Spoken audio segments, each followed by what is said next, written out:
आज भी कुछ बड़ी खबरें लेकर आपकी खिदमत में हाजिर और कोशिश आज भी हमारी रहेगी जिस तरीके से पिछले प्रोग्राम्स रहे हैं फॉर्मेट के मुताबिक कि बड़ी खबरें आप तक पहुंचे। टॉप 5 के बाद अपने मेहमानों को प्रोग्राम में शामिल करें और कुछ बड़ी बातें या बड़ी डेवलपमेंट्स जो हो रही हैं या होती हैं वो आप तक पहुंचाएं। आइंदा 24 घंटों के अंदर और मौजूदा जो सियासी सूरत हाल है जम्मू कश्मीर की, उस पर भी नजर रहती है। साथ साथ दिल्ली के अंदर जम्मू कश्मीर को लेकर कुछ बड़ी डेवलपमेंट्स और पॉलिटिकल डेवलपमेंट्स हो या सिक्योरिटी सिनारियो के हिसाब से इंपॉर्टेंट हो, वो सारी चीजें, और दिल्ली से कश्मीर तक या लद्दाख और जम्मू कश्मीर के दोनों प्रांतों पर हमारी नजर रहती है। आज भी अलग अलग खबरें हैं, अलग अलग टॉपिक्स हैं जिन पर बात करेंगे, लेकिन उससे पहले शुरुआत चूंकि एक फॉर्मेट के मुताबिक होती है, टॉप 5 यानी 5 बड़ी खबरें जो आप सबसे ज्यादा देखते हैं, पसंद करते हैं, आपके फीडबैक्स जिन पर सबसे ज्यादा आते हैं, कमेंट्स आप करते हैं, अपना ओपिनियन शेयर करते हैं, उन खबरों की तरफ सबसे पहले चलेंगे। और टॉप 5 में सबसे पहले आज आपको बताएंगे नई दिल्ली के अंदर एक बड़ी डेवलपमेंट हुई। लेकिन टॉप 5 में ये जो खबर है इसके मायने मुल्क के अंदर या देश के अंदर कांग्रेस के साथ जोड़कर अगर आप देखें तो शायद गलत नहीं होगा, क्योंकि कांग्रेस के लिए एक बड़ा झटका है। और एके एंटनी, वो नाम जो मुल्क के अंदर बतौर डिफेंस मिनिस्टर काम कर चुका है। और सबसे पहली खबर आपको बताते हैं कि एके एंटनी के बेटे जिन्होंने आज भारतीय जनता पार्टी ज्वाइन कर ली, और ये बड़ा झटका इसलिए पार्टी के लिए है या इसलिए कांग्रेस के लिए बड़ा झटका माना जा रहा है क्योंकि कर्नाटका के अंदर असेंबली इलेक्शंस होने जा रहे हैं। और उससे पहले जब शेड्यूल ऑलरेडी अनाउंस हो चुका है तो हम सब देख रहे हैं कि ये सिचुएशन या परिस्थितियां बन रही हैं कि पार्टियों में एक जगह से दूसरी जगह जाना या फेरबदल, ये सारा सिलसिला देख रहे हैं। एके एंटनी जो कि मारूफ वकील भी हैं, सियासतदान भी हैं, 2006 से 2014 तक मनमोहन सिंह की सरकार में, यूपीए सरकार कह लीजिए, जब वो डिफेंस मिनिस्टर के तौर पर, रक्षा मंत्री के तौर पर रहे, और छठे चीफ मिनिस्टर रहे केरला के 1977 से 1978 तक, 1995 से 1996 तक, और इसके बाद 2000 से 2004 तक उनने फिर से बतौर मुख्यमंत्री जिम्मेदारी संभाली। लेकिन आज जब बीजेपी आज फाउंडेशन डे मना रही थी, स्थापना दिवस मनाया जा रहा था, तो एक अच्छी खबर बीजेपी को मिली कि पार्टी का एक वरिष्ठ नेता जो कांग्रेस के साथ कई वर्षों तक जुड़ा रहा, उसके बेटे ने, जो देश का रक्षा मंत्री रहा, उनके बेटे ने आज बीजेपी का दामन थाम लिया। अनिल एंथनी जो कि कांग्रेस के वेटरन और पूर्व रक्षा मंत्री एके एंटनी के बेटे हैं। अब से थोड़ी देर पहले दिल्ली के अंदर पार्टी मुख्यालय में यानी बीजेपी के दफ्तर के अंदर एक कार्यक्रम हुआ, एक प्रोग्राम किया गया। वहां पर उन्होंने पीयूष गोयल और बाकी लीडर्स की मौजूदगी में उन्होंने आज बीजेपी का दामन थाम लिया, मेंबरशिप उन्होंने हासिल कर ली। आपको याद होगा कि जब बीबीसी की जो कंट्रोवर्शियल डॉक्यूमेंट्री का मामला सामने आया, प्रधानमंत्री मोदी को जब उनको लेकर डॉक्यूमेंट्री सामने आई, तो उस वक्त उनका एक ट्वीट सामने आया था जिसमें इस बात की तरफ वाज़ेह इशारा था कि आने वाले दिनों के अंदर सियासी तौर पर एक बड़ी हलचल सदर्न पार्ट्स के अंदर होने वाली है। तो वो हुआ सिर्फ 1 से 1.5 माह के अंदर, पहले ट्वीट और उसके बाद ये सारी चीजें, और कयास लगाए जा रहे थे कि बहुत जल्द पार्टी के कुछ और नेता भी जा सकते हैं। लेकिन आज कुछ नेताओं के साथ अनिल एंटनी जिन्होंने आज जिम्मेदारी संभाली, जो कि एक कारोबारी हैं, एंटरप्रेन्योर हैं, और एके एंटनी जो कि देश के डिफेंस मिनिस्टर रह चुके हैं, 3 बार चीफ मिनिस्टर रह चुके हैं अलग अलग टर्म्स में, 1975 के बाद से 2001-2 तक। लेकिन आज उनके बेटे ने, वी मुरलीधरन, और बीजेपी के केरला यूनिट के जो चीफ है सुरेंद्रन, उन्होंने पार्टी में स्वागत किया। उनकी मौजूदगी में अनिल एंटनी ने बीजेपी का दामन थाम लिया। तो ये बड़ी खबर जो दिल्ली से डेवलप हो रही है और कांग्रेस के लिए एक शदीद और बड़ा झटका माना जा रहा है उस वक्त जब केरला के अंदर, कर्नाटका के अंदर तैयारियां असेंबली इलेक्शंस को लेकर चल रही हैं। दूसरी खबर की तरफ चलते हैं, जम्मू कश्मीर आपको लिए चलते हैं, क्योंकि इन दिनों सबकी नजरें हैं। कुछ केंद्रीय मंत्री जम्मू कश्मीर जा रहे हैं और ये कमेटी जब जाएगी तो इसको लीड करेंगे नितिन गडकरी, जो कि इन दिनों जम्मू कश्मीर ही नहीं, देश के अलग अलग राज्यों या केंद्र शासित प्रदेशों में आप देखेंगे जहां पर उनकी तरफ से लगातार सड़कों, पुलों का काम या फिर बाकी बड़े प्रोजेक्ट्स जिनको ना सिर्फ वो बना रहे हैं, हरी झंडी दिखा रहे हैं, बल्कि उनकी तरफ से काफी ज्यादा फंडिंग्स भी की जा रही हैं। लेकिन जम्मू कश्मीर भी प्रोजेक्ट्स के लिहाज से काफी अहम है, और एमपीज कुछ लोकसभा के और राज्यसभा की एक कमेटी की शक्ल में 9 से 11 अप्रैल तक, आज 6 अप्रैल है, कल और परसों का दिन छोड़कर, उसके बाद आप देखिएगा कि इतवार को और सोमवार को, यानी 2 दिन काफी ज्यादा हलचल जम्मू कश्मीर से लद्दाख तक होने वाली है। जम्मू कश्मीर इंतजामिया की तरफ से पहले से ही चूंकि एक बड़ी मीटिंग होनी है, और सोनामर्ग के अंदर माना जा रहा है कि इंपॉर्टेंट मीटिंग होगी।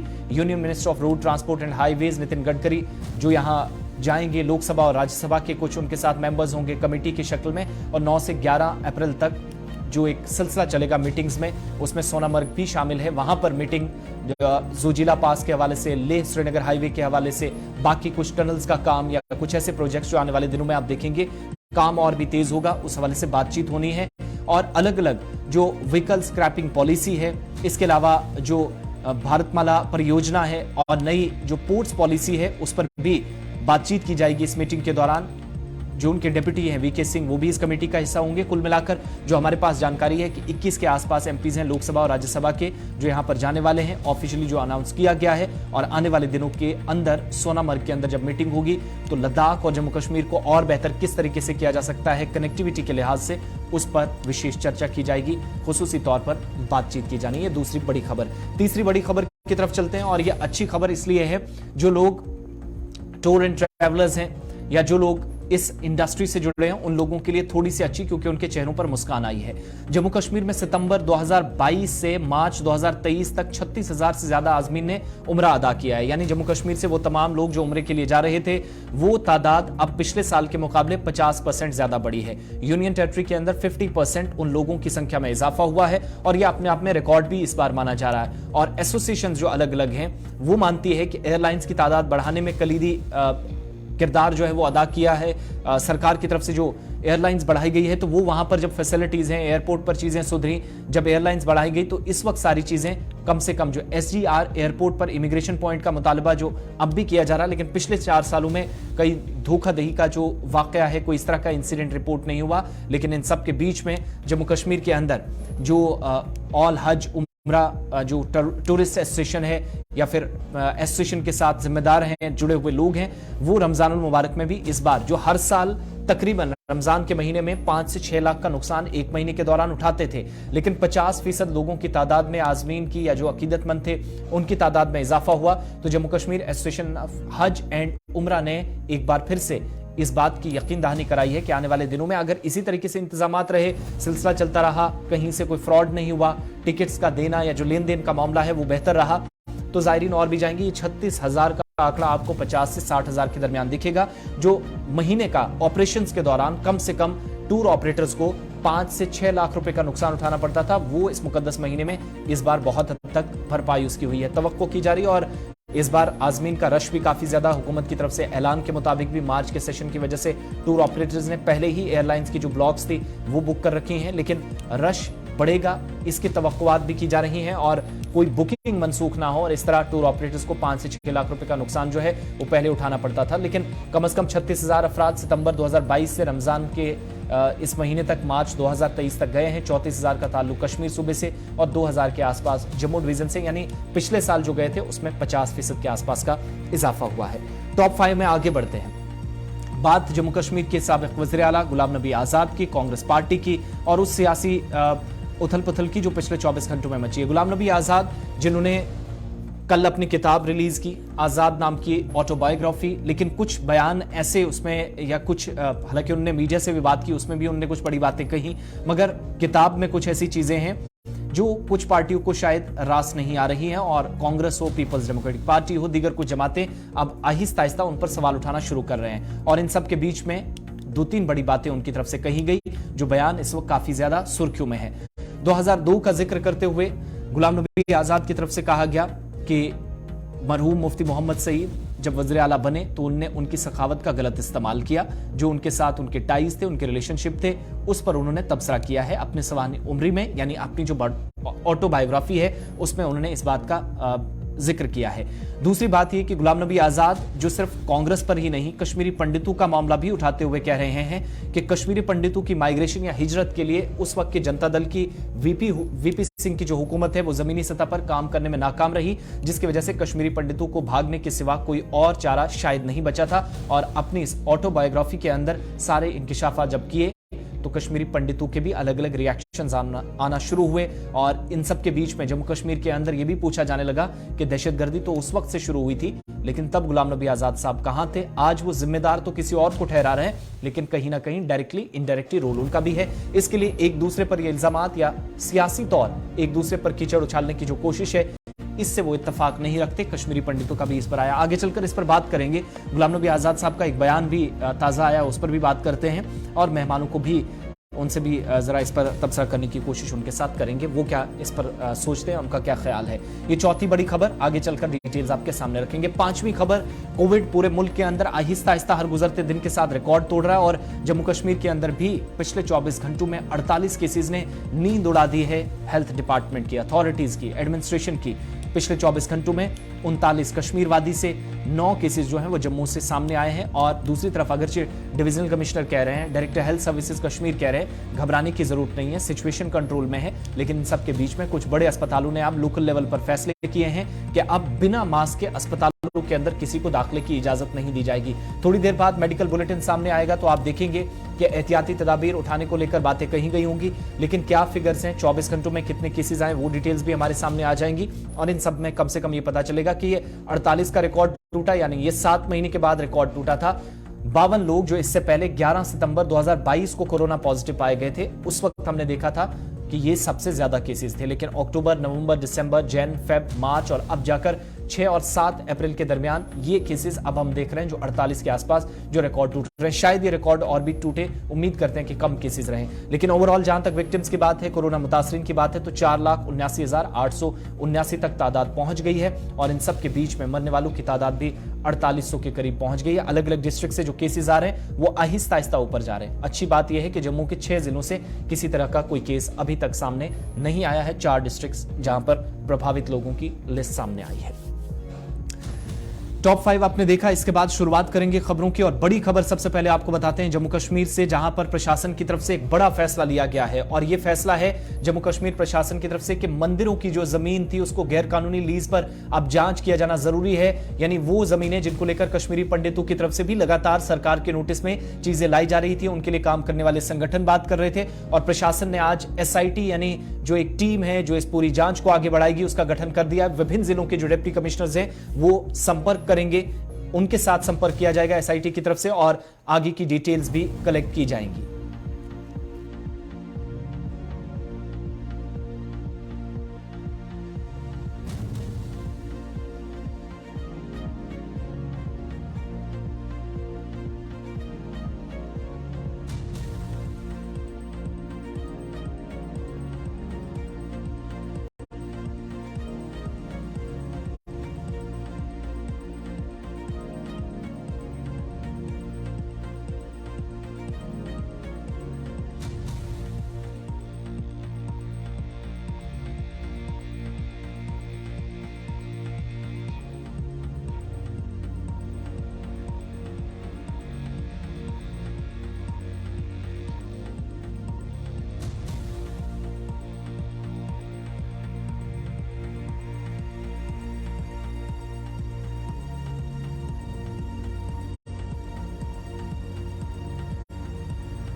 बात हो रही है जम्मू कश्मीर प्रशासन की, तो बड़ा फैसला लिया गया है। और जम्मू कश्मीर के अंदर जो मंदिरों की जमीन थी, जो कश्मीरी पंडितों की तरफ से कहा जा रहा था कि उनके पलायन के बाद कुछ ऐसी जमीनें थी जो गैर कानूनी तौर पर कुछ और लोगों को दी गई, लीज दे दी गई, लीज पर वो जमीनें दे दी गई और इसके लिए प्रशासन की तरफ से SIT अब बना दी गई है। इस सिलसिले में ये केस और आगे बढ़ेगा, तहकीकात होगी, यानी जांच इसमें की जाएगी और विभिन्न जिलों के जो डिप्टी कमिश्नर्स हैं उनके साथ भी बात की जाएगी। अलग अलग deputy commissioner, south Kashmir, north Kashmir, उनके साथ संपर्क किया जाएगा। और ये जो इल्लीगल लीज की बात हो रही है, इस पर जांच अब SIT की तरफ से की जाएगी। इस पर और बात करेंगे। हमारे साथ इस वक्त मारूफ रिसर्चर और लेखक, कश्मीरी पंडितों के मामलात पर लगातार नजर रखने और एक लंबी लड़ाई का हिस्सा सतीश मालदार साहब इस वक्त फोन लाइन पर ज्वाइन किए। बहुत शुक्रिया सतीश जी समय देने के लिए।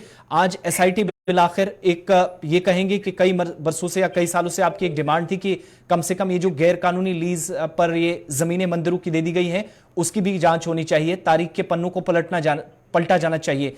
SIT का गठन हो गया है, क्या क्या चीजें इसमें जो हैं आपकी तरफ से फॉरवर्ड की गई हैं प्रशासन के सामने, और जो विद इन डिस्ट्रिक्ट्स में प्रशासन SIT के साथ डिप्टी कमिश्नर्स की जिम्मेदारी होगी, कौन से इंपॉर्टेंट पॉइंट्स होंगे जिन पहलुओं पर गौर किया जाएगा, और उसके बाद रिपोर्ट के लिए क्या समय दिया गया है?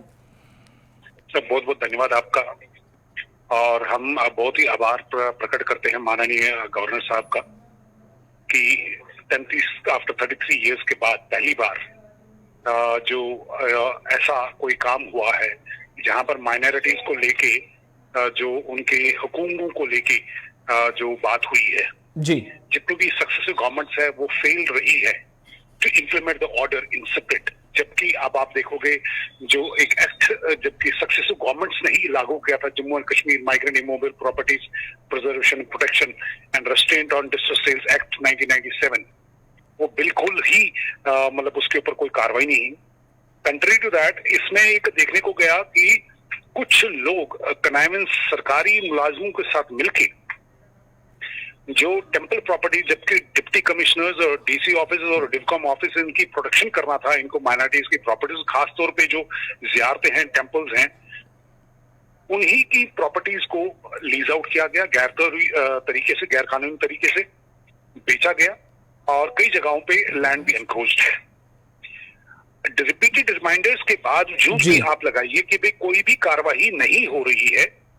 और इसमें देखने वाली ये बात है, ये देखिए कि हम जब गवर्नमेंट से कहते हैं, आप बताइए जनाब, ये जो टेम्पल्स में जो लोग अभी हैं, क्या ये लीगल बॉडीज हैं, इलीगल बॉडीज हैं जो लीज पे ये प्रॉपर्टीज दे रहे हैं? Directorate of industries, registrar of properties का कहना है कि हमारे पास कोई भी रिकॉर्ड नहीं है, हमारे पास कोई भी रजिस्टर्ड बॉडी कश्मीर डिवीजन में यहाँ पर नहीं है जो टेम्पल्स को लेके या सोसाइटीज को लेके करे। अगर उनके पास कोई रिकॉर्ड नहीं है तो ये कौन एथोराइज हो रहा है, ये कौन बेच रहा है जमीनें, ये देखने वाली बात है। जी, अच्छा, नंबर टू इसमें जो हमने अपील की है, देखो 90 से लेके अभी तक जो भी बॉडी जो क्लेम करता है कि हम पहले तो जो कुछ लोगों ने कश्मीर से बाहर भी इन मंदिरों का ट्रस्टों के बैंक अकाउंट्स खोले गए हैं, जी, इनके नाम पे अलग अलग जगहों पे अलग अलग रेप्लिकाज या संस्थानें बनाई गई हैं।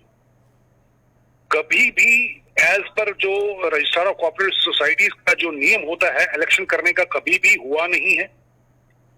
यहाँ पर कि इन्होंने 90 से लेके अभी तक कोई भी ऑडिट रिपोर्ट नहीं जमा किया और उसके बावजूद एक ऐसा इलीगल स्कैम है, ये रैकेट है कि ये कश्मीर के मंदिर और ट्रस्टों के नाम पे पैसा इकट्ठा कर रहे हैं। वो कहां पर यूज हो रहा है, हमें इस बात की मंशा बड़ी हो रही है कि कहीं वो गैर कानूनी धंधों में इस्तेमाल तो नहीं हो रहा है।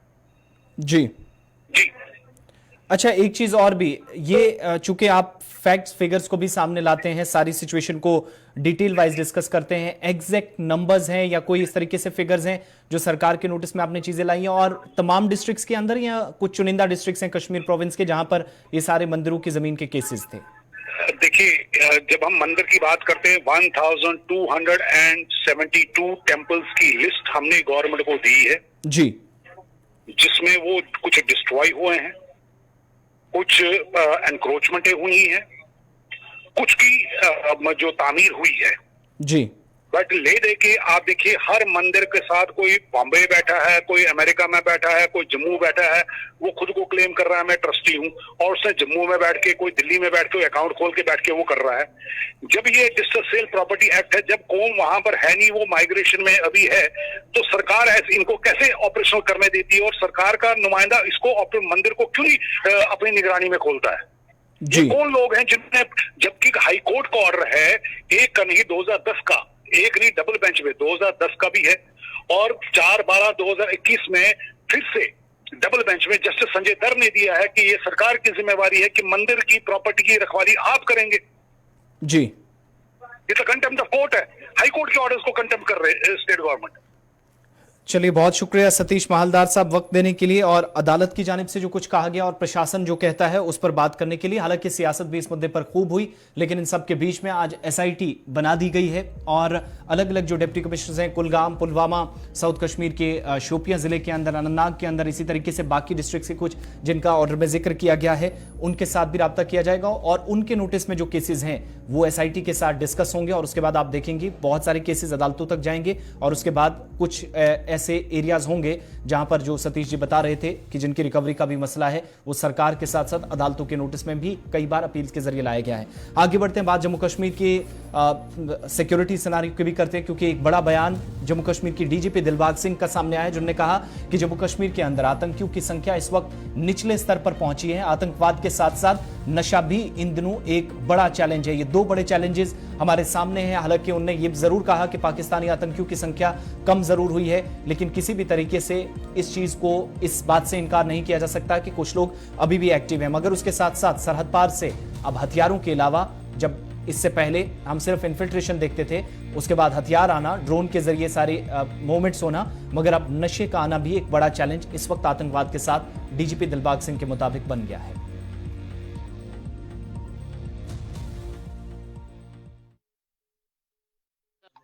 उनकी तादाद इस टाइम पिछले बहुत सालों से ऑल टाइम लो है कि दहशतगर्दी का रास्ता बर्बादी का रास्ता है। ड्रोन ड्रॉपिंग के लिए बहुत सारे काउंटर मेजर्स हम लोगों ने ग्राउंड के ऊपर लगाए हैं। उसमें बहुत सारी ड्रोन ड्रॉपिंग जो अलग अलग तरह के नशे के जो सामान है उसको पार से पाकिस्तान से ला करके यहाँ पर पहुँचाती हैं, जिसके साथ AK-47 rifle, pistol, grenade, IDs भी वहां से पाकिस्तान से भेजी जा रही हैं। उनको कामयाबी से इंटरसेप्ट किया जाता है। ड्रोन की कार्रवाई पहले से कम हुई है मगर अभी भी जारी है। हमारी कोशिश है कि ड्रोन से जरिए से चाहे वेपन की स्मगलिंग हो, चाहे नारकोटिक्स की स्मगलिंग हो, उसको पूरी तरह रोकथाम की जाए, उसको रोका जाए। उसके इस काम में लगी हुई है कि हम नशे की तस्करी, नारकोटिक्स के ट्रेड में, स्मगलिंग में जो लोग शामिल हैं उनके खिलाफ सख्त कार्रवाई करें। बहुत सारी कामयाबी हमें बॉर्डर पे मिली है, जहां से नशा पार से आके बॉर्डर के करीब डंप होता है, उसी नशे को आगे तस्करों के जरिए से कश्मीर के, जम्मू के अलग अलग हिस्सों में पहुंचाया जाता है। देखिए, जहां पर हर चीज को बैलेंस करके चलना पड़ता है, जहां आपको पता है कि अब श्रीनगर में खास तौर पे लॉ एंड ऑर्डर की किसी भी तरह की कोई समस्या जनरली नहीं सामने आती है। अभी ये वक्फ के हवाले से इतला है, मगर इंतजामिया के हवाले से क्या फैसला है वो डिविजनल एडमिनिस्ट्रेशन अपने लेवल पे अभी उस इशू को देख रही होगी। मैं अभी नहीं कह सकता हूं कि उन्होंने क्या फैसला अभी किया है, क्योंकि उनकी सतह पे ये फैसला देखा जा रहा है। चलिए, डीजीपी दिलबाग सिंह बात कर रहे थे। जम्मू आपको लिए चलते हैं। जम्मू यूनिवर्सिटी के अंदर कुछ बड़े बदलाव आने वाले दिनों के अंदर होने जा रहे हैं और एक और प्लान बना दिया गया है जम्मू यूनिवर्सिटी के अंदर।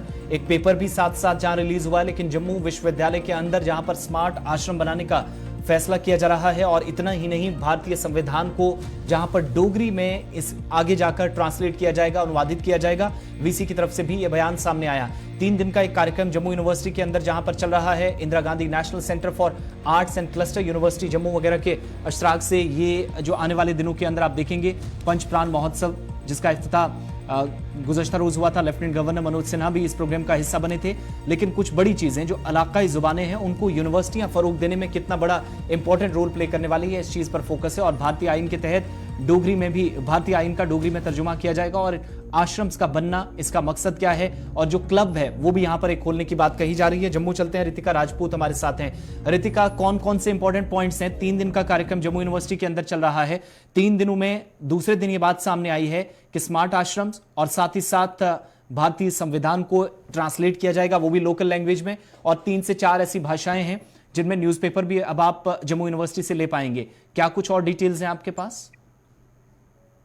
जी, आपको बता देना चाहते हैं कि यूनिवर्सिटी ऑफ जम्मू में पंचक्रम उत्सव का आयोजन करवाया गया है, जो कि आपको बता दें कि पीएम मोदी की तरफ से ये बात 2022 में कही गई थी कि कुछ ऐसी बातों को वो ध्यान में रख के आगे बढ़ना चाहते हैं कि देश का विकास हो सके। आने वाले 25 सालों में ऐसे हम कौन से कदम उठा सकते हैं कि भारत का विकास कर सकें। इसमें आपको बता देना चाहते हैं मुख्य बात जम्मू की बताई गई है। सबसे पहले यहाँ पे ट्रांसलेशन ऑफ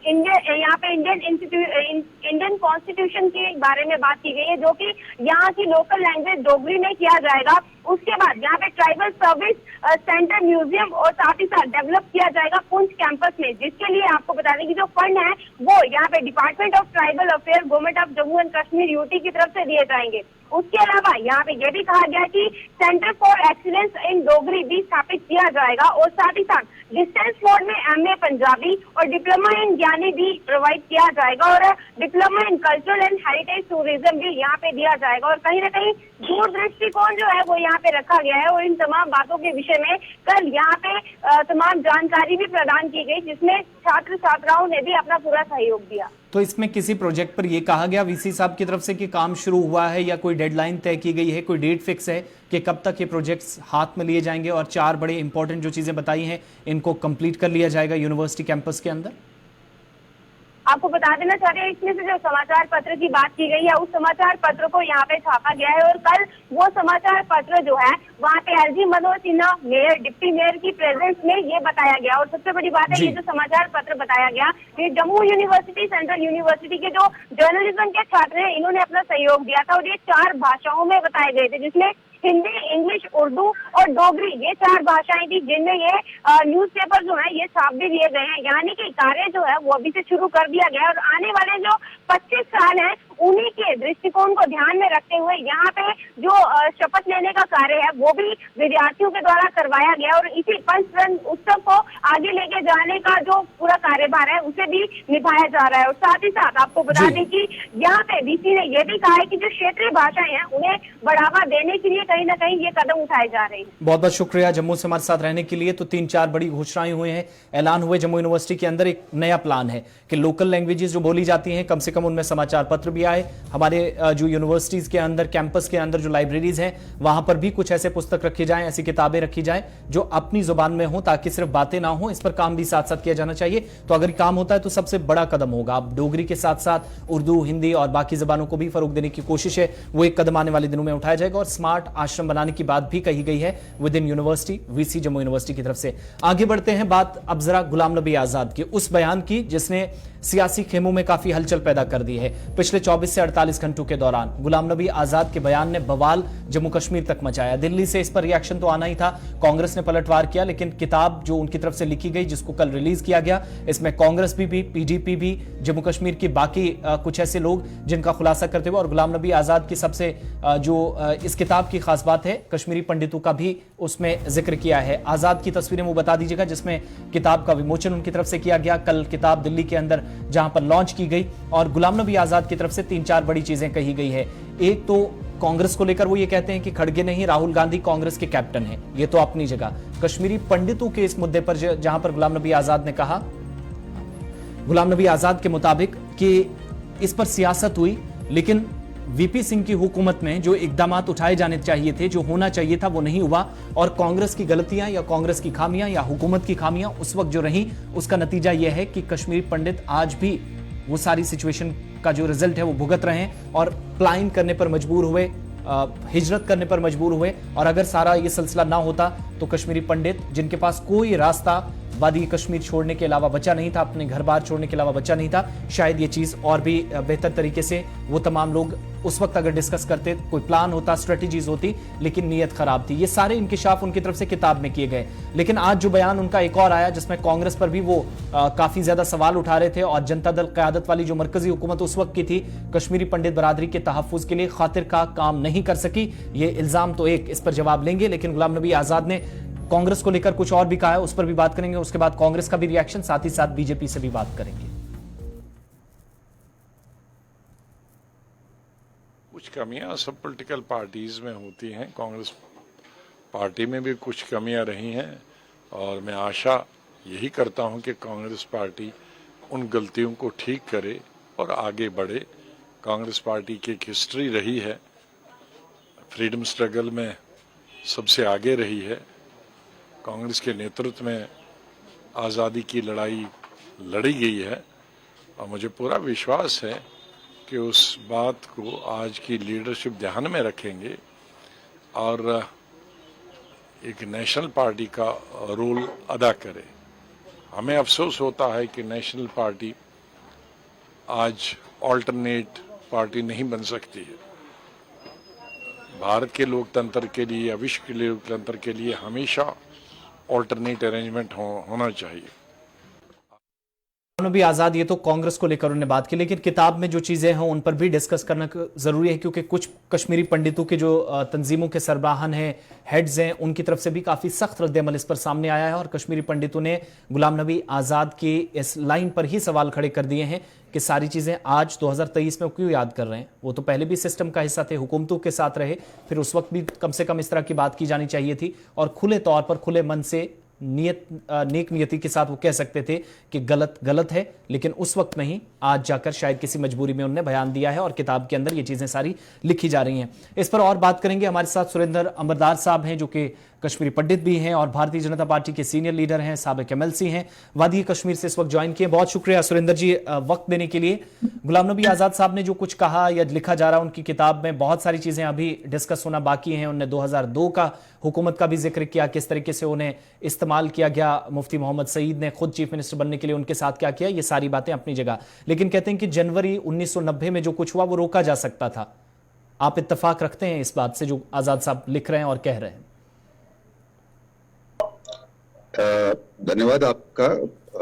असल में बात तो यह है कि मैंने ये पुस्तक अभी पढ़ी नहीं है जी, पर जो अभी कमेंट्रीज आ रही हैं इधर उधर से, मीडिया के माध्यम से भी और मित्रों के माध्यम से भी, उसमें एक दो चीज जो अभी भारत के प्रधानमंत्री जी की बात जो चर्चा हुई है इस पुस्तक में भी और उन्होंने मीडिया में भी कुछ दर्शाया है।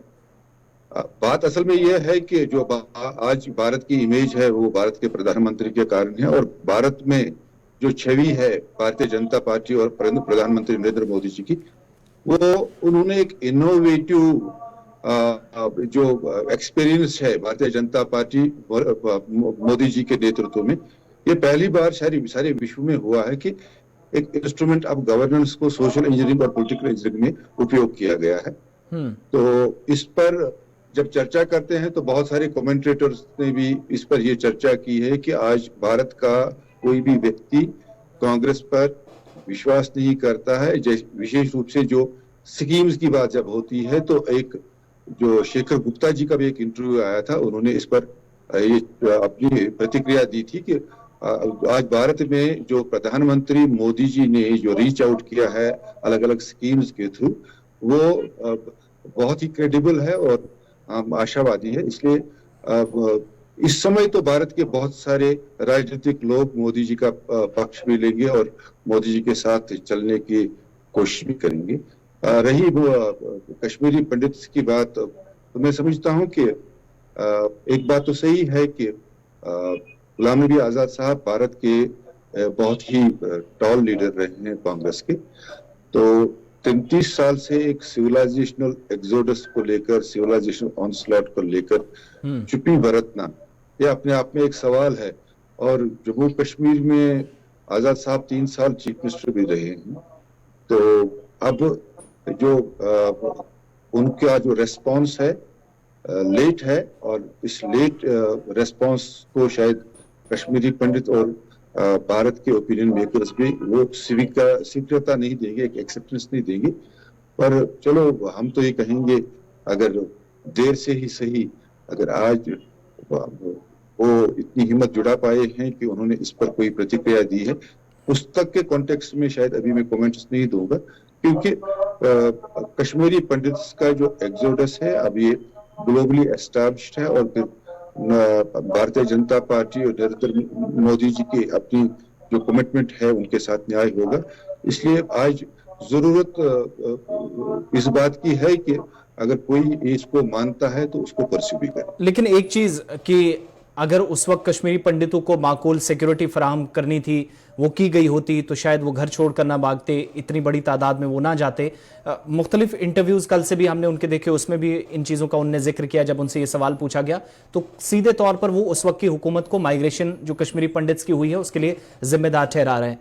वाकई में ऐसा है? अगर इकदाम उठाए गए होते, ये सारी चीज़ें होती जो आज़ाद साहब आज 2023 मार्च अप्रैल में गिनवा रहे हैं, ये जनवरी में हो जाती या उससे पहले हो जाती, तो आपको लगता है, क्योंकि आपने भी जम्मू कश्मीर की बदलती तस्वीर को, सियासी सूरत हाल को और सियासी बहरान को, बिलखुसूस ये जो एक्सोडस वाला सारा पीरियड था, पार्ट था, उसको भी बहुत करीब से देखा है, झेला है, ये मुमकिन था जो वो कह रहे हैं?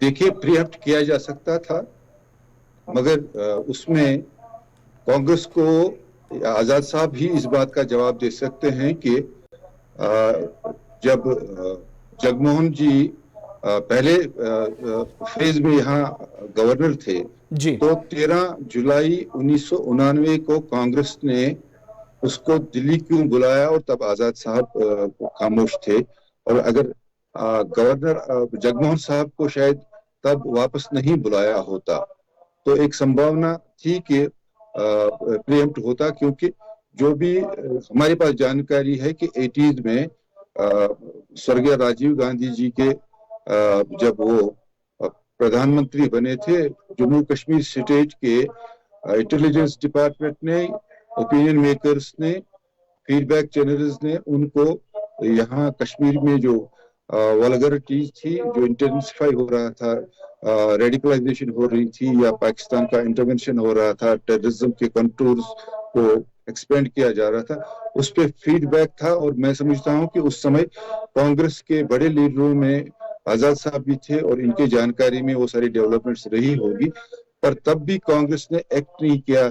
सोलोली किसी पे ब्लेम करना, तो क्योंकि वो इलेक्शन तो फिर अक्टूबर में हुआ था और अक्टूबर पर कुछ लोग उनसे सवाल भी पूछ रहे हैं, लेकिन जो आजाद साहब कह रहे हैं यही सवाल आज की गवर्नमेंट से भी कुछ ऑर्गेनाइजेशंस पूछ रही हैं। मैं एक बयान आपको सुनाऊंगा, चूंकि आज प्रेस कॉन्फ्रेंस हुई है जम्मू के अंदर, पनून कश्मीर की जानिब से भी उनने भी कुछ सवाल पूछे हैं। आपने कहा कि टेररिज्म था, सारी चीजें थे, और इसी तरह के सवाल जो गुलाम नबी आजाद आज अपने विमोचन के जरिए, किताब के जरिए पिछली हुकूमत पर उठा रहे हैं, आज मौजूदा सरकार से पनून कश्मीर के कुछ लीडर्स पूछ रहे थे।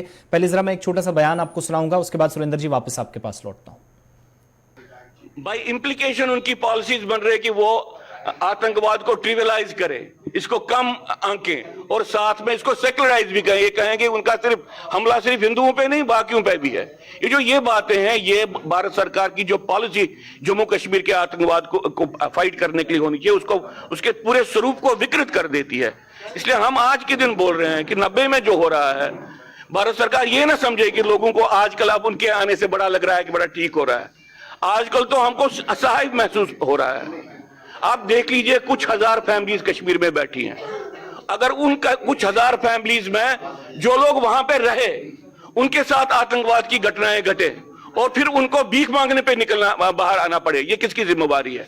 जिसमें भारत सरकार की और जो यहाँ पे एलजी सरकार की जो एक निष्ठुरता है, एक अपैथी है, इनसेंसिटिविटी है उन इश्यूज के प्रति, जो कम से कम जीने मरने वाली बातें हैं हिंदुओं के लिए।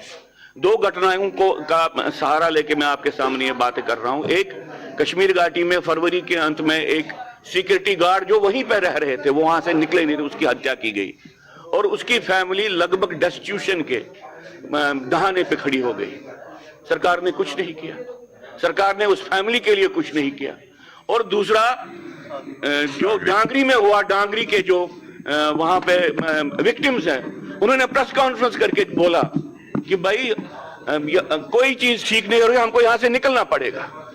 जबकि भारत सरकार उद्घोषणा कर रही है कि वो शायद पीओजेके को भी वापस लाए। पनून कश्मीर के ये जो नुमाइंदे वो जम्मू के अंदर प्रेस कॉन्फ्रेंस कर रहे थे। सुरेंद्र जी, मैं इन्हीं की बात फॉरवर्ड करके एक आखिरी कमेंट आपसे लूंगा कि 1990 में जो हुआ, आज हमने देखा कि एसआईटी मंदिरों की जमीन को लेकर जो गैर कानूनी लीज का मामला था, उसमें एसआईटी तश्कील दे दी गई। लेकिन जहां तक बात खौफ की है, डर की है, तनाव की है, वापसी की बातें दूर, मौजूदा वक्त में पनून कश्मीर आप पर यह इल्जाम लगा रहा है कि जो थोड़े बहुत लोग वहां पर हैं वो भी खौफ में हैं और इंतहाई खौफ है। ताजा मिसाल आपके सामने, एक तो ढांगरी की उन्होंने पेश कर दी और दूसरा पुलवामा की। देखिए, हमारा जो डिसीजन है कि पाकिस्तान के साथ टेररिज्म और टॉक्स तो हो नहीं सकती हैं, वो पॉलिसी शिफ्ट है। और दूसरा, जो मित्र ये प्रेस कॉन्फ्रेंस में बात कर रहे थे, उनको ये भी देखना है कि हुर्रियत कश्मीर का एक बहुत ही बड़ा एंटी इंडियन सेपरेटिस्ट इंस्टीट्यूशन था, आज उसका एड्रेस नहीं है। और जो सिलेक्टिव टारगेट्स पाकिस्तान की ओर से, अल्ट्राज के ओर से हो रही थी, अभी भी चल रही हैं, ये हम मानते हैं कि और सख्ती से और प्रोएक्टिव मेजर से हम टेररिज्म बाय एंड लार्ज तो अब पेरिफेरल टेररिज्म है, रेजिडुअल टेररिज्म है। अब ये भी जो भारत के प्रधानमंत्री है, जो जम्मू कश्मीर में धारा 370 के कंट्रोवर्शियल क्लासेस हैं, उनके इरेज होने के बाद बहुत हद तक सिक्योरिटी सिचुएशन में बहुत ही बदलाव और विजिबल बदलाव आया है। हम तो ये भी मानते हैं कि कश्मीर सोसाइटी में भी लगभग 75% सेपरेटिस्ट और कश्मीर के मेन स्ट्रीम पॉलिटिकल पार्टीज ने उनके होंठ सिले हुए रखे थे उनको भी आवाज मिली है। ये कुछ देर और चलता रहेगा और कश्मीरी पंडित या कश्मीरी माइनॉरिटी एक सॉफ्ट टारगेट है। और लेकिन वो तो पूछ रहे कमजोरी की हैं वापसी का रास्ता क्या, जितनी बातें हुई हैं उतना नहीं है। आज भी अगर कोई किसी से कुछ मांगता है तो वो प्रेस कॉन्फ्रेंस के जरिए आकर अपनी बात करते हैं। डर तो इसका मतलब आज भी है जो पनून कश्मीर आप पर इल्जाम लगा रही है। नहीं, विषय ये है कि जो भी इश्यूज हैं रिगार्डिंग कश्मीरी पंडित उन पे गंभीरता से चर्चा हो रही है। और मैं समझता हूं कि 2024 से लेकर 2030 तक जितने भी इश्यूज हैं, जो इंडिविजुअल इश्यूज हैं और जो सिविलाइजेशनल इश्यूज हैं, उसको एड्रेस किया जाएगा। ये आश्वस्त करते हुए जो ज्यादती हुई है, जो इनजस्टिस हुआ है कश्मीरी सिविलाइजेशन के साथ, सनातन के साथ, पंडित के साथ, प्रधानमंत्री मोदी जी स्वयं बहुत ही कंसर्न। बहुत बहुत शुक्रिया वक्त देने के लिए, श्रीनगर से हमारे साथ अंबरदार जी रहने के लिए। और दो अहम मौजूआत थे, गुलाम नबी आजाद की जानिब से कही गई कुछ बातें, किताब के जरिए कुछ बयान, और दूसरी तरफ जो आज कश्मीरी पंडितों की एक तंजीम पनून कश्मीर जो पूरे मुल्क के अंदर एक्टिव रहती है और मुहाजिर कश्मीरी पंडितों के लिए भी काम करती है, उनके बयान पर भी जवाब। लेकिन ये सारा सिलसिला चले, गुलाम नबी आजाद बातें करें, कांग्रेस के खिलाफ बात हो और पुरानी हुकूमतों का जिक्र हो, माजी में कुछ अहम वाकयात, कश्मीरी पंडितों का जिक्र हो, जम्मू कश्मीर की बात हो, और यहां तक कि कांग्रेस पार्टी को इस वक्त खुद को बदलने की जरूरत है, खड़गे नहीं बल्कि राहुल कैप्टन है, ये सारी बातें हों और इस पर कांग्रेस खामोश रहे, ये तो नामुमकिन सी बात है। आज कांग्रेस ने दिल्ली के अंदर पहले रिएक्शंस तो दिए ही, अलग अलग नेताओं ने बयान इस पर देकर गुलाम नबी आजाद के इस बयान की मजम्मत भी की, लेकिन जम्मू कश्मीर के अंदर भी प्रेस कॉन्फ्रेंस हुई और पार्टी के लीडरान, पार्टी के प्रवक्ताओं की तरफ से, स्पोक्स पर्सन की तरफ से गुलाम नबी आजाद के इस बयान को अनएक्सपेक्टेड और मायूस कुन करार दिया, जिनके मुताबिक गुलाम नबी आजाद जिन्होंने किताब लिखी उसमें सारी बातें कांग्रेस की, क्योंकि जो कुछ हासिल किया वो कांग्रेस के जरिए हासिल किया, लेकिन आज उसी कांग्रेस की बुराई करके हासिल करना क्या चाहते हैं, कुछ सवाल जम्मू में प्रेस कॉन्फ्रेंस में पूछे गए। जो घटनाक्रम हुए हैं वो सब लोग देखते हैं, पूरा विपक्ष सड़कों पे है, काले कपड़े पहन करके, रिबन पहन करके, ये बताना चाहते हैं कि जोर जुल्म की राजनीति में संघर्ष जो है वो नारा है। इस बीच में कोई किताबें और किस्से भी आ जाते हैं और उनका दिल बदल के वो कहना शुरू हो जाते हैं कि मोदी जी बहुत ही उदार हैं और बहुत नर्म दिल के हैं और कोई बदले की भावना की बात नहीं करते। शायद जो विपक्ष का और सारे देश दुनिया की जो नजरें यहाँ टिकी हैं, उसके बाद वो अपने दोस्त को कुछ मदद करना चाहते होंगे, लेकिन शायद ऐसा जो है वो होगा नहीं।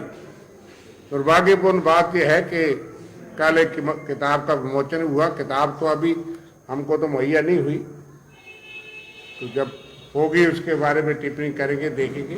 बहुत लंबा उनका कार्यकाल रहा कांग्रेस के अंदर और उनके इतिहास या किताब का सारा किस्सा जो है वो कांग्रेस से ही जुड़ा है, उनका जीवन भी कांग्रेस से ही जुड़ा रहा। जो पहचान उनकी है उसमें कांग्रेस से सबसे ज़्यादा गांधी परिवार, इंदिरा गांधी, राजीव गांधी, उनका ही योगदान है, क्योंकि जम्मू कश्मीर से महाराष्ट्र ले जाना और वहाँ पे तो कोई पहचान विरासती थी नहीं, वो कांग्रेस की वजह से, इंदिरा जी की वजह से वहाँ वो लोकसभा में पहुँचे, मंत्री भी बने, राज्यसभा भी, उसका सारा जीवन में का मेरे ख्याल आधा हिस्सा राज्यसभा में गुजरा। तो उस खानदान का, उस पार्टी का बहुत बड़ा उन पर मेहरबानी है। शायद इतनी दोस्ती नहीं होगी, हम उम्मीद करते हैं मोदी जी और प्रधानमंत्री जी से, लेकिन जो बातें वो संसद में लीडर ऑफ अपोजिशन के तौर पे कहते रहे, शायद वो भूल गए कि वो विपक्ष की तरफ से, कांग्रेस की तरफ से, और ये कहते रहे कि ये बदले की भावना की राजनीति करते हो आप लोग, भाजपा को और मौजूदा सरकार। आज वही ये बात कहें कि बदले की भावना से मोदी जी और मोदी जी की सरकार काम नहीं करती, ये लोगों को शक था जम्मू कश्मीर के अवाम को। और अब स्टार्टिंग से कहते थे ये जम्मू कश्मीर में भाजपा ए टीम, बी टीम, सी टीम का गठन करने यहाँ पे जा रही है और आज पर्दा उठ गया जब उसकी तारीफ वहाँ से सुनने को मिली। और वो ऐसा शख्स, ऐसा नेता जिसकी पहचान कांग्रेस ने यहाँ पे बना दी। जिस तरह रविंद्र शर्मा जी ने कहा, सदन पूरी ज़िंदगी मैक्सिमम कांग्रेस के योगदान से वो अपनी पहचान यहाँ पे बना पाए। और आज जब राहुल गांधी पूरे भारतवर्ष में एक चर्चा का विषय यहाँ पे बना और कन्याकुमारी से कश्मीर तक पादी यात्रा उन्होंने यहाँ पे की है, उस वक्त तो कांग्रेस के कार्यकर्ता के इस माहौल में उनको अगर वो सोच रखते तो उनके साथ खड़ा होना चाहिए था। और जिस ढंग से उन्होंने टिप्पणी यहाँ पे की, ये बड़ा ही दुर्भाग्यपूर्ण बात यहाँ पे की है और बड़ा अनफॉर्चुनेट है। अब जम्मू की जनता, जम्मू कश्मीर की जनता समझ चुकी है कि ये DAP जो है ये बीजेपी का ही चेहरा है। अब मेरे को लगता है कि जम्मू कश्मीर का आवाम समझ के आइंदा भी आने वाले दिनों में मांग ही करेंगे कि जिन्होंने रियासत का दर्जा छीन लिया, आज वही नेता उनकी तारीफ यहाँ पे करें। और जख्म जिन्होंने रिक्रूटमेंट स्कैम, जिसके माध्यम से जिनके नाक के नीचे रिक्रूटमेंट स्कैम 2014 के बाद यहाँ पे हुए और चरम सीमा पे बेरोजगारी पहुंची, शायद उसकी तारीफ करना जम्मू कश्मीर के अवाम को ठीक नहीं लगा और हम लोगों को भी वो ठीक नहीं लगा। और गुलाम नबी आजाद पर पलटवार कांग्रेस लीडरशिप कर रही थी कि आज गुलाम नबी आजाद बीजेपी का एक हिस्सा है, ये साफ जाहिर हो गया। जो बातें उनकी तरफ से कही जा रही हैं ये उनकी अना और जिद सिर्फ है, बाकी इसके अलावा कुछ भी नहीं। आगे बढ़ते हैं और चलते चलते आपको बताएंगे कि इल्तिजा मुफ्ती को पासपोर्ट मिलना बहुत मुश्किल है, क्योंकि महबूबा मुफ्ती की बेटी इल्तिजा मुफ्ती का जो पासपोर्ट का जो मामला था, पासपोर्ट देने से इनकार कर दिया गया है। और इसमें इंपॉर्टेंट बात यह है कि पिछले दिनों जब हाई कोर्ट के अंदर ये केस पहुंचा था तो इल्तिजा मुफ्ती की तरफ से वहां पर कुछ तमाम बातें रखी गई थी। उन्होंने कहा था कि जो उन्हें हायर स्टडीज के लिए बाहर जाना है तो उसके लिए उन्हें पासपोर्ट चाहिए होगा, फॉर्मेलिटीज पूरी करनी है। और पिछले साल उनकी जो है वो पिछले साल से लगातार वो न सिर्फ कंसर्न अथॉरिटी के नोटिस में चीजें ला रही हैं, बल्कि इसके लिए उन्होंने अदालत तक का रुख किया। आज ADGP और CID पर पासपोर्ट रोकने का इल्जाम इल्तिजा मुफ्ती की तरफ से लगाया गया है। और इस सिलसिले में देवेंद्र कुमार जो पासपोर्ट ऑफिसर श्रीनगर हैं, उनकी तरफ से भी एक जवाब सामने आया है, जिसमें उन्होंने कहा कि as per the contents of above classified documents, जो उनकी तरफ से दस्तावेजात दिए गए या जो उनके पास लवाजमात हैं, वो फेवर इस बात को नहीं कर रही है कि पासपोर्ट जो है वो पिटिशनर को दिया जाए। यानी कोर्ट की तरफ से जवाब मांगा गया था। पिछले दिनों हमने देखा CID से, CID ने अपनी बात में कहा जो वापस लिखा गया Iltija Mufti versus Union of India and others जो केस था, CID विंग की तरफ से पल्ला झाड़ दिया गया था और CID ने कहा था कि उनका पासपोर्ट की वेरिफिकेशन के अलावा कोई काम नहीं होता। यानी एक तरह से सरेंडर करने का इल्जाम इल्तिजा ने उन पर लगाया था कि वो किस तरीके से खुद को साइड कर रहे हैं, जबकि सारी जिम्मेदारी उनकी थी। तो उन्होंने कहा था कि उन्होंने अपनी जो वेरिफिकेशन रिपोर्ट है, सारी चीजें कंप्लीट करने के बाद कंसर्न पासपोर्ट ऑफिस में पहुंचा दी हैं, यानी जो रीजनल पासपोर्ट ऑफिस है वहां पर पहुंचा दी हैं। और आज इल्तिजा मुफ्ती इंतजार में थी कि शायद वहां से कोई अच्छी खबर आएगी, लेकिन वहां से जो देवेंद्र कुमार पासपोर्ट ऑफिसर श्रीनगर हैं, उनकी तरफ से सारी चीजों का हवाला दिया गया है। वेरिफिकेशन जो हुई है special director general of police यानी CID की तरफ से 17/2/2023 को उन्होंने रिसीव की है।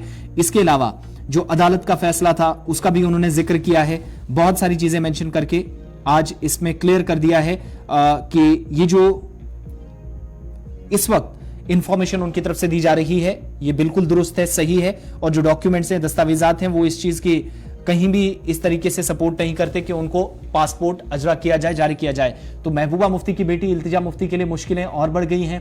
पासपोर्ट देने से उन्हें इनकार किया गया है और इन सब के बीच में पासपोर्ट जारी करने के समर्थन से जब इनकार हुआ है, यानी पासपोर्ट ऑफिस से भी जवाब आया है, तो इल्तिजा मुफ्ती ने ADGP और CID के अफसरों पर पासपोर्ट रोकने का आरोप लगाया है, इल्जाम लगाया है।